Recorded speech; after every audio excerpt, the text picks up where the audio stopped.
Right, good day, everybody. I'm Arun here, and today we're going to be talking about cybersecurity. I've got my excellent and friendly colleague Euros with us today. Hi, Euros. How you doing? Very well. Good afternoon, everybody. Thank you, Arun, for bringing me on board. No worries. Now, Euros is our cybersecurity expert in our team. Excuse me.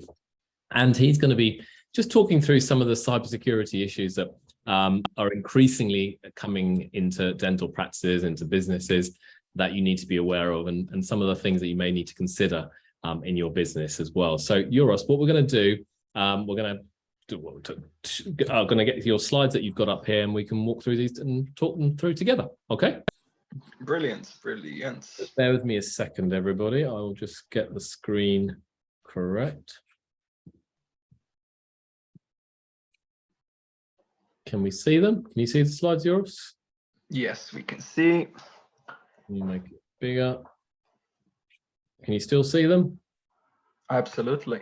Okay, right. So let's crack on.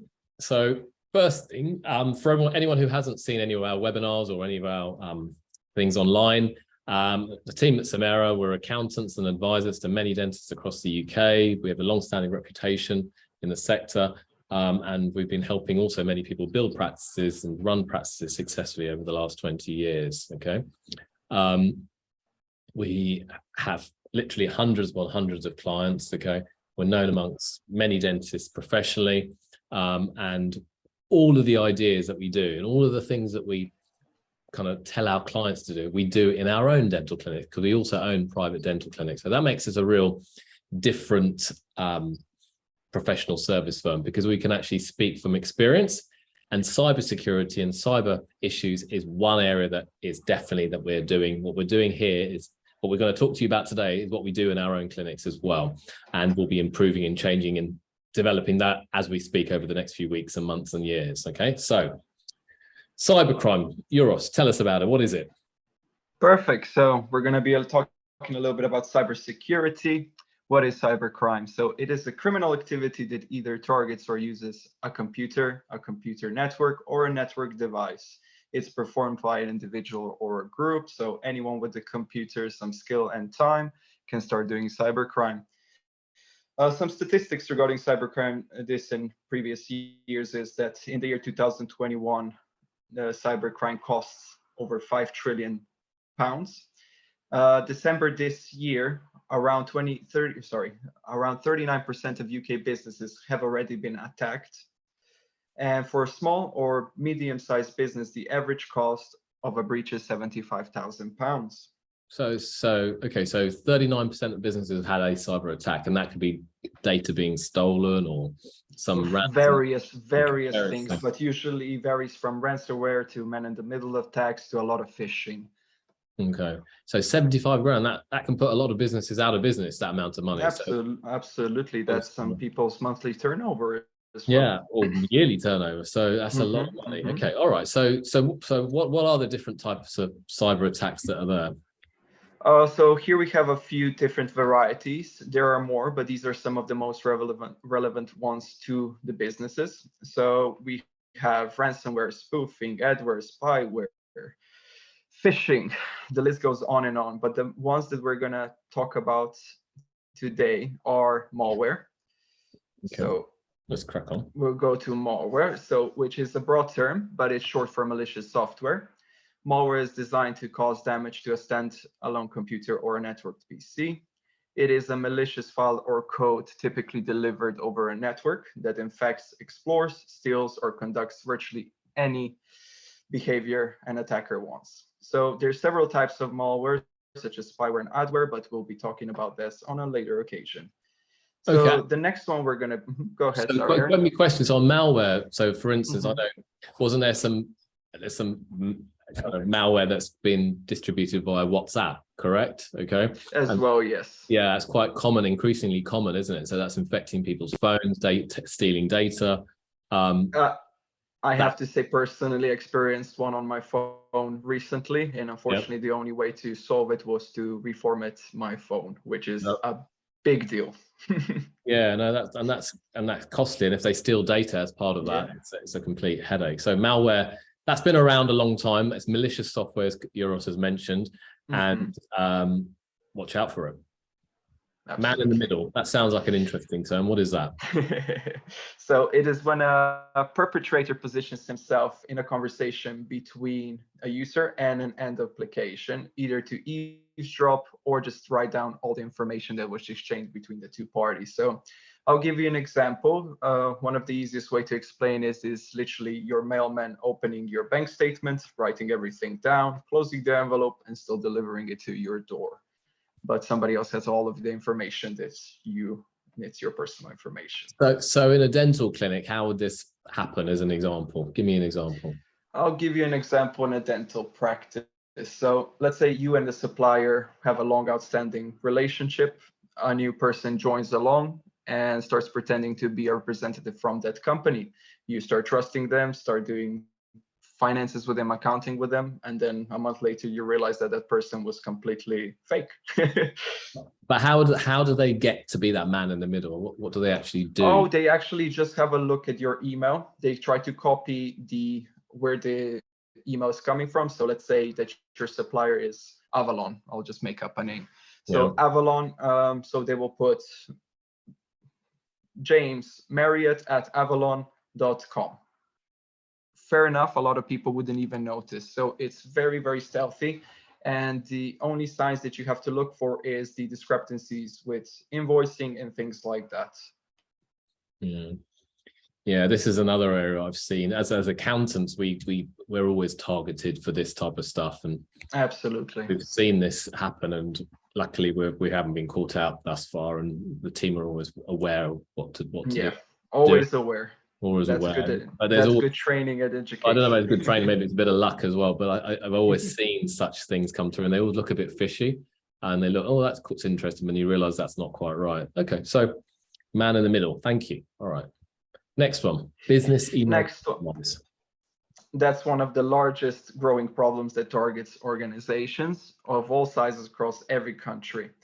So BEC, that's the abbreviation of it. So scams have exposed organizations to millions of pounds in potential losses. How it works that an attacker targets a business to defraud the company. They also target employees and try to trick them into revealing important business information. And criminals usually use emails to pretend to be business representatives, which is very similar to the man in the middle, just with a bit of a different trickery. It's recognized by the FBI, and they have officially 5 different types.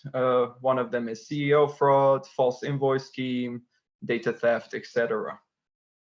Okay, but sometimes what you find, I've seen this before, like let's say our company is Samera and our domain is samera.co.uk. You might get an they might create another email address that has Arun at Samera-UK.com or something like that, which is a domain name operated by us at all. Okay, but they've got the third-party email address. So, hi, this is Arun. How you doing? Can you send me some information? And the third party might send it to them. Before you know it, information's been stolen and gone. So absolutely, this is a big area, and trying to police it is a complete nightmare. So you have to be very careful here. Absolutely. Yeah. Okay.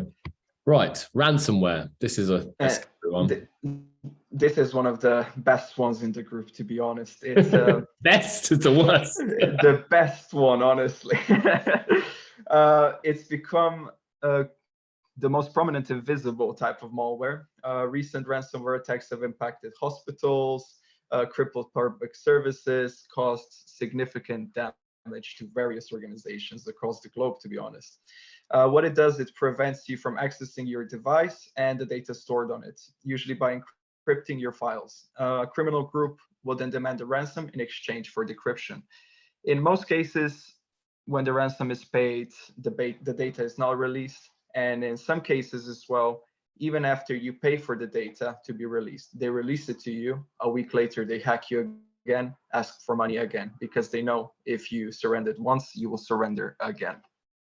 So what's the key here? How do you protect yourself in this situation? The best thing is full endpoint protection and data backups, because here the problem depends on which industry you're in. So we are in healthcare. The data which you have is very, very important. Valuable. So It's valuable to criminals, isn't it? Yeah. Absolutely, absolutely. So ransomware kind of doubles down. They encrypt your data, but in some cases they steal it as well. So with hopefully full endpoint protection, all of this can be avoided, but worst case scenario, it is encrypted. We have a data backup to put all of your systems back into place. All right, so let them have it. Let them have it. Enjoy it. If they want it, they can take it, but ultimately then you have a backup Absolutely. to restore. Yeah. Okay. All right. Very, very useful. Very interesting. Okay. And then, so all of these scary types of viruses and malware and ransomware and endpoint issues and so, what can practices do to protect themselves? First of all is the full endpoint protection, which is 24/7 continuous security monitoring. It's like an antivirus, just a lot more complex. Employee training we find extremely important. So training and educating your employees on cybersecurity threats and how to spot potential viruses and dealing with them appropriately. We can make your staff into a human firewall, definitely. Vulnerability assessments, we will constantly scan your computers to check if your systems are up to date. Data backups, which we will back up all your systems to avoid data loss. Hardware and software management as well scans your computer and evaluates the hardware and software installed. We can always then suggest if you have an outdated piece of hardware, such as a processor, that it's time to upgrade, because a lot of vulnerabilities are accessed through outdated hardware. Portal monitoring, so we will do most of the work. You will always have access to the console, but you can rest easy by letting us skilled professionals do their job. Sure. Email security, so blocks threats before it reaches end users. So spam, phishing, and things like that don't even appear in your inboxes anymore. It's quite a complex solution. Disaster recovery, which is able to restore systems within minutes. Our normal data recovery takes about 2 to 3 hours. So for continuity, this is one of the best things to have. And data loss prevention just prevents leakage of sensitive information between two parties. So these are only some of the products that we currently offer. We are always flexible in our product range, so you will always get exactly what your business needs. That's pretty much it. Okay, brilliant. Euros, that's been very, very helpful. Now, Euros is our in-house Samera cybersecurity expert. We feel that we've seen many practices are vulnerable to viruses, ransomware, other attacks. And as we get into next year, I think such viruses, such raids, such cybersecurity threats are only going to rise. Okay. Absolutely. Only going to rise. One of the areas we strongly recommend is people to get the Cyber Essentials qualification first, and we can certainly help you get that for your business to make sure you've got the basics right. But then on top of that, there's a whole range of stuff that Euros has just briefly outlined here that we can help you with preventing a lot of this happening in the first place. So if you need any help, Euros is your man, and he can be contacted on that email address, euros.turcic@samera.co.uk. Any last final comments, Euros, to share today? No, thank you very much for your time today. Please get in touch and we can discuss how we can protect you. All the best to everybody. Perfect. Thank you, Euros. That's brilliant. Thank you. All the best. Thank you. Bye-bye. Excellent. Thanks. Awesome. That's just Was fine. it okay? Yeah, it's fine. Absolutely fine. Absolutely fine. What I'll do... I've seen your YouTube videos and everything, and you're a natural, Aaron, already. That's the thing. You were fine. Absolutely fine. So it's just a conversation. That's all we're doing. So what we'll do... Of course, yeah. I will pause